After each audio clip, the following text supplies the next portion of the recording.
Dear students, hope you all are fine. Welcome to online social science classroom of Sri Gokulam Public School, Guruvayur. Dear children, let us continue our chapter, The Age of Industrialization. How did the East India Company establish monopoly right in cotton and silk trade in India? The East India Company established monopoly right in cotton and silk trade. They proceeded to develop a system of management and control that ensure regular supplies of cotton and silk goods. First of all, the company tried to eliminate the existing traders and brokers connected with the cloth trade. They appointed a paid servant called Gumastas.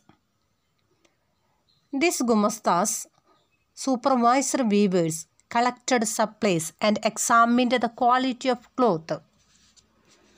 Okay, what they did? Who were Gumastas? Gumastas were the paid servant appointed by the East India Company. They supervised weavers, collected the supplies, and examined the quality of cloth. Earlier, supply merchants had lived within the village. Earlier merchants had lived within the village. And they had close relationship with the weavers. They had a good contact with the weavers, who earlier merchants. But these Gumastas were very arrogant. The new Gumastas were outside. They had no sympathy with the weavers and acted arrogantly. They often went to the village with the sepoys and peons and punished them for delaying in their supply. Now the weavers lost the space to bargain for the prices. Gradually, it led to clashes between weavers and Gumastas. Dear children, our next topic is Manchester comes to India. Manchester is a major city in England. Manchester is a major city in England. The textiles that came from Manchester city in England came to be called as Manchester. So what is Manchester? The British textiles is known as Manchester. By the 1850s, India began to import Manchester cotton from Britain. When the Manchester imported to India, Indian export and local merchants declined because the imported British goods were so cheap that the people were ready to buy cheap machine-made goods. By the 1860s, weavers faced a new problem. What was the problem? They could not get sufficient supply of raw cotton of good quality because when the American Civil War broke out, the Britain did not get raw cotton from America. Before the Civil War, the Britain had taken the raw cotton from the America. Due to the Civil War, the Britain did not get the raw cotton from US. So the Britain turned to India. They started to export a high quality raw cotton from India. So the prices of raw cotton increased. So the weavers forced to buy raw cotton at high prices. Our next topic is factories come up in India. The first cotton mill in Bombay came up in 1854. The first cotton mill of Ahmedabad was set up. By 1874, the first spinning and weaving mill of Madras began production. Who set up the industries? Where did the capital come from? Who came to work in the mills? Let us discuss about the early entrepreneurs of India. Capital was accumulated through other trade networks. The British in India began exporting opium to China and took tea from China to England. Many Indians became junior players in this trade, and by providing finance, procuring supplies, arranging supply, and shipping consignments. Having earned through trade, some of these businessmen had vision of developing industrial enterprises in India. For example, in Bengal, Dwarkanath Tagore set up 6 joint stock companies in the 1830s and 1840s.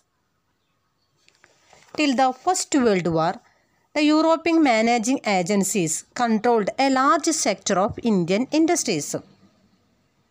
Where did the workers come from? Most of the workers came from the Indian villages. Our next topic, the peculiarities of industrial growth. Early Indian cotton mills made coarse cotton yarn. During the First World War, Manchester imports to India declined. Indian factories supplied goods for war needs.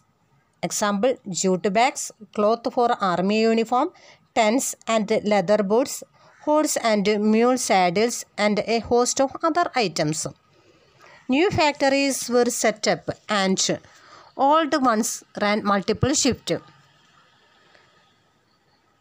Small-scale industries predominate in India. Most of the industries were located in Bengal and Bombay. A small portion of total industrial labor worked in factories. Most of the labor worked in small-scale industries.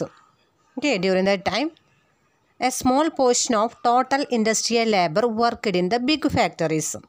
Most of the people worked in small-scale industries. Use of fly shuttle increased the handicraft. What is fly shuttle? It is a mechanical device used for weaving, moved by means of ropes and pulleys. Next, market for goods. The British introduced advertisements that helped in creating new consumers. For example, when Manchester industrialists began selling cloth in India, they put labels on the cloth bundles. Okay, what they put? They put labels on the cloth bundles. The label was also to be a mark of quality. When buyers saw "Made in Manchester" written in the bold on the label, they were expected to feel confident about buying the cloth. Okay.